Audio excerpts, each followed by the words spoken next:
for the controlled Hilary Lamb exhibit. I would just like to have your attention for the artist herself. Here she is, my beautiful twin sister, Hilary Lamb.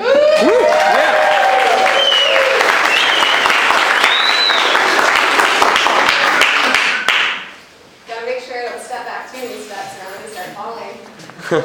But thank you guys all for being here. It's so special to see everyone out in the same place. So that is amazing. Thank you so much. About 7 years ago today, about 7 years ago, I lost my mother to her battle with cancer. Though she lived a healthy lifestyle, aside from those Roll Tide cookies she would make when Bama would play, that wasn't enough to fight her battle with what was going on inside of her body. When you think about it, cancer is just cells multiplying themselves. When a cell multiplies itself, it has a bad copy of itself, and that cell starts multiplying. That's all it takes for a tumor to start growing and metastasizing. So, as you're looking at this right here, down on the floor, it is a visual representation of the way cancer multiplies and grows and can slowly gain control over your body.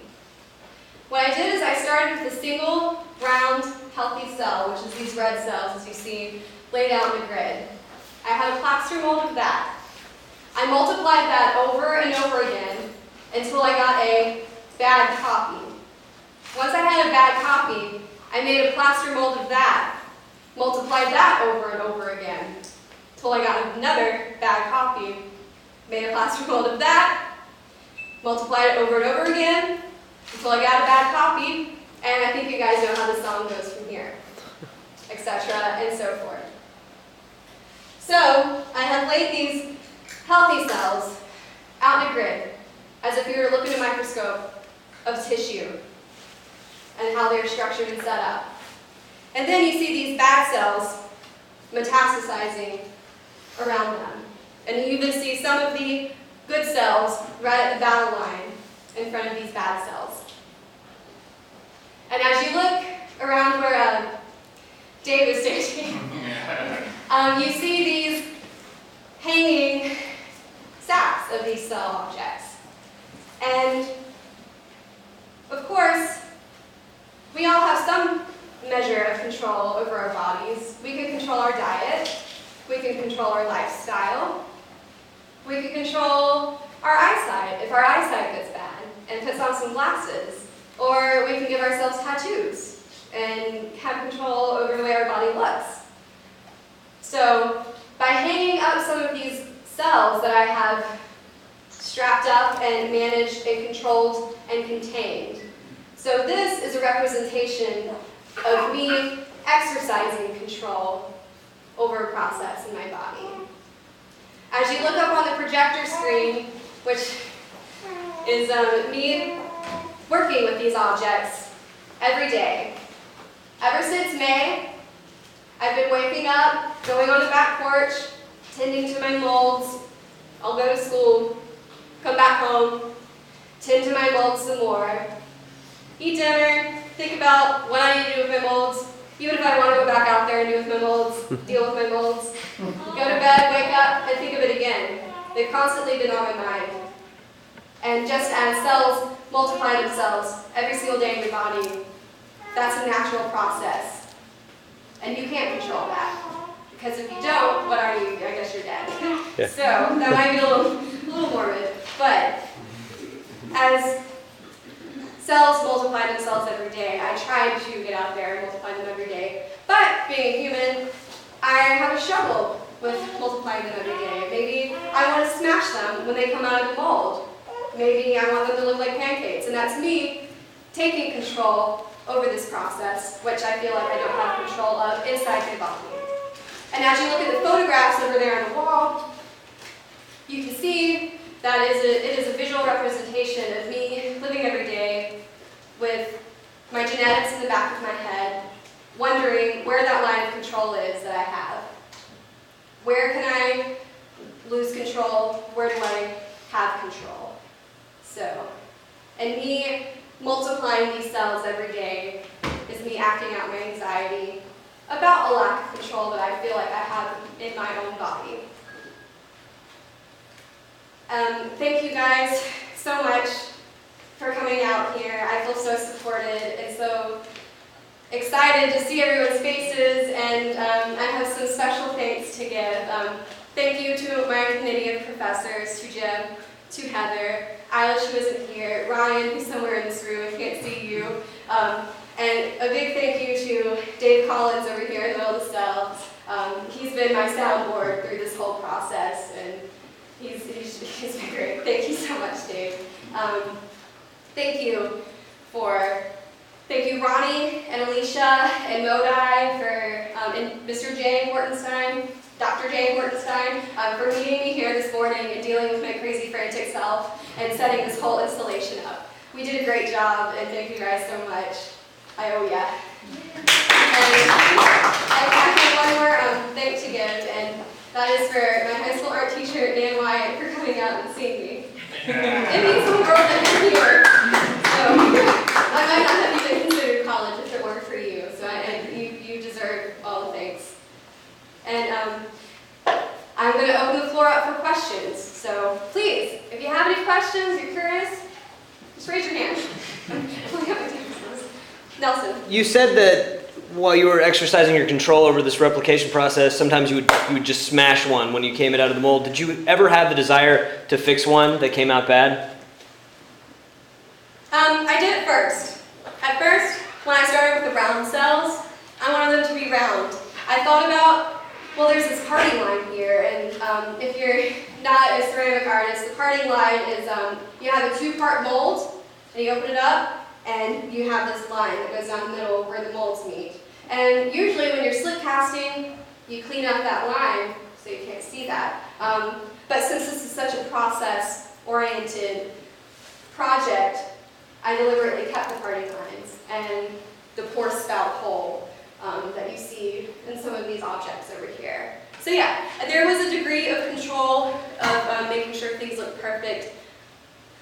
The round ones, the good ones, not the mutilated bad ones. Michael. Okay, so how many in total of the wares, and then how many molds did you eventually make? So Molds. there's approximately 1,000 pieces that you see behind me. Yes, and I have 15 molds now. Wow. Wowzers. Yeah. Any other questions? Saw David. Are you going to keep it going? Ooh. You Like, know? I mean, like, even if it's not as hardcore as you're doing it now, but like the idea of keeping the idea of keeping molds going, just as out of habit now, or Out of habit and out of catharsis, maybe. It's such a ritual for me to go out there every day and tend to these molds. I get to be quiet, and sometimes I just get to clear my head, and all I have to do is pop open the mold, get the cell out, pat down the pour the spout, close the mold back, mix up the slip, pour the slip, come out there in a couple hours, dip the molds, come back in a couple hours, start the process all over again. Just that ritual, that repetition. It's an outlet for my anxiety, I feel, about my genetics, and there's something very cathartic about that ritual. If you were to ask me that question before today, I've been like, I don't want to see these things all anymore. I'm so done with them. I'm so tired of molds. My back hurts from lifting these molds all every day, but let's face it, I have a hard time letting go of things, so I'm probably going to have a hard time letting go of that routine that I've built into my everyday life since May. So yeah, it's going to be a little hard. So maybe I will, every once in a while, go out there and visit my molds and clear the spiders out from inside of them. Carry on. Ronnie, you had a question? Yeah, so you said it was 6 months, this whole process? Yes, So- I started in May. Go on, sorry. So what were you, like the general feelings and thoughts that you kind of had throughout the process? So what were you feeling and thinking about while you were, doing everything? Well, it's been quite a push and pull with these objects. I was when I started multiplying them, I had one mold, not a table as you see in this video behind you. So it was me crouching down on the floor with a 5-gallon bucket of slip, doing this mold in my back porch for a couple of weeks. And eventually, after I had enough cells where some of them had bad copies, I was then able to take the molds or take these bad copies and make molds of them. But after a while, I started having anxiety tied to, well, gee, I slept in this morning because it's Saturday. That's one batch of mold, that's one batch of cells I gave up because it takes about 4 hours to make these things. And I would have anxiety about not spending time out there. But when I would spend time out there, I see Michael shaking his head because he probably knows what I'm talking about, being a ceramic artist himself. But when I don't go out there, I feel anxiety that I'm not working.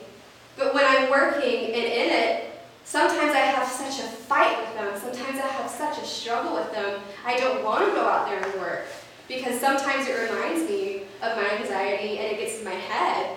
Or sometimes it just simply hurts my back and my arms because these things are about 10, 15 pounds each and I have 15 molds. That's over and over again. So sometimes I would feel a struggle and a push and pull with my relationship with these things. And I think that's how I feel about my genetics. And I think that's how I feel about when I try to rectify what I've witnessed my mom go through. So, yeah. But in the end, you just gotta keep on multiplying because when I would feel anxiety about not working, I would go in there and work until I would feel angry with them and then I would stop for a few days. And then that anxiety would build up again, so I'd go back out there and multiply them again. So I hope that answered your question. Any more questions? Ryan? Is there any particular significance to the design of the layout of the piece behind you? Yeah, it is an illustration of how cells look in a tissue. So the healthy cells are in a nice, organized grid. And the bad cells, the mutilated cells, they start to metastasize and grow on the outside of this. And if you look closely, there's some healthy cells up against some unhealthy cells, and that's sort of the front line of the battle station, kind of what goes on in your body. I saw another hand, Kelly. Do you know which one you poured for first? Did you keep that? One of the red ones.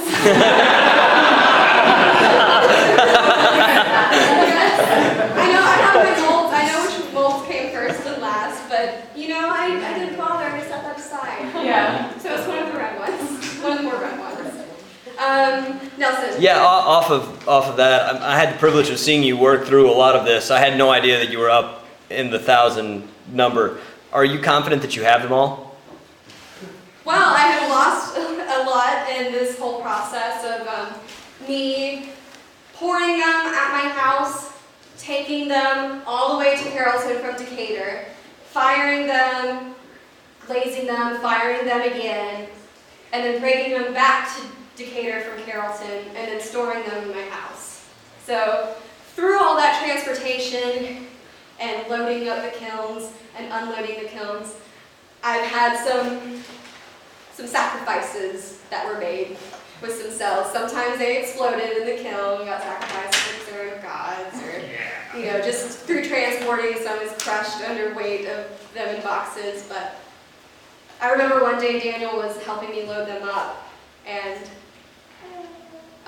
we were breaking some, and he's like, "Oh no, this is okay. I'm like, it doesn't matter at all. I can make more. I've got a whole trash bucket full of slip and molds out there, so I'm just going to continue to make them like I think we make them." Any more questions? Jim? So you mentioned that the cells that are in the rows are the healthy cells, and the ones that are here, the barrier, are sort of the unhealthy cells. So if we're on this side, and those cells are in such neat rows, and we're not necessarily in such neat rows, are we the good cells or the bad cells? I think that's a question you have to ask yourself. Great answer, great answer. Now, is there any more questions? Go once. I guess I have a somewhat of a question. Yes. When it comes to like a cell becoming something of that nature, would you consider it might be more of like a stress related, like world ailment, like he was mentioning, like could be more of us as like an outside world, like world affecting them on the inside, or do you think it could just be the inside deteriorating to the outside? I think that is what I struggle with myself and what a lot of people here probably struggle with, because I'm sure a lot of people have known a family member that has had cancer or some other genetic disease like Huntington's disease that is inherited. And it makes you wonder, is it the classic nature versus nurture argument? What can you do to fight away nature and just your body doing what it's supposed to do, which is multiplying itself over and over again? And that's what these hanging sacks are supposed to represent, is me trying to fight that nature and me trying to nurture and control what I can. Does that answer your question? Yeah. Anything else? If not, my most important thank you. Daniel, thank you so much for putting up with me the past couple of weeks. Thank you for being my rock, and thank you for helping me through this whole process, even if it's just telling me, Hilary, you gotta go out and work with your molds. I know you don't want to, but you have to. And today is Daniel's birthday. He would probably kill me.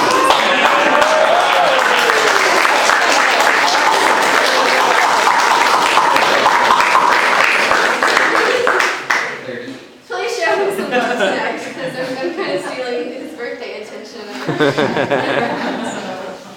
Daniel, I love you and thank you. Yeah, whatever. And thank you all. Thank you.